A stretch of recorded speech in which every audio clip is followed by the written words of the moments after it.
ভারতের একজন ধনকুবের আছে, নাম শুনেছেন না? মুকেশ আম্বানি। ওনার স্ত্রী নীতা আম্বানি, আমি একটা নিউজে দেখলাম যে তিনি গোল্ড ওয়াটার খেয়েছেন। এক বোতল গোল্ড ওয়াটারের দাম মোস্ট লাইকলি $60,000, $60,000 এক বোতল গোল্ড ওয়াটার। কেন? এটা খেলে বার্ধক্যের ছাপ নাকি চেহারায় লাগে না।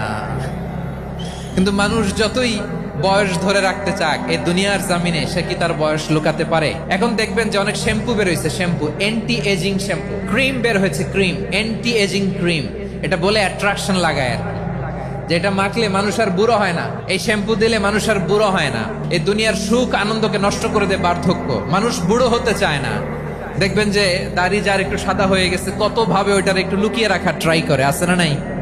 হ্যাঁ, এটারে কলপ দেয়, এটার কেউ মেহেদি দেয়, এটারে কেউ কেটে কুটে। এই যে আমারও তো পাকতেছে এদিক দিয়ে, এ তো আজ থেকে 5 বছর আগেও তো কুচকুচে দাড়ি ছিল, চুল ছিল, রং ধরা যৌবন জং ধরে শেষ। এই তো জীবন, this is the circle of life.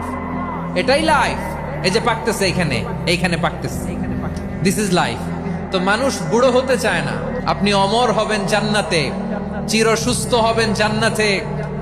আপনি যদি চির যৌবন থাকতে চান, চির যুবক, এটা পাবেন জান্নাতে। সুবহানাল্লাহ বলেন।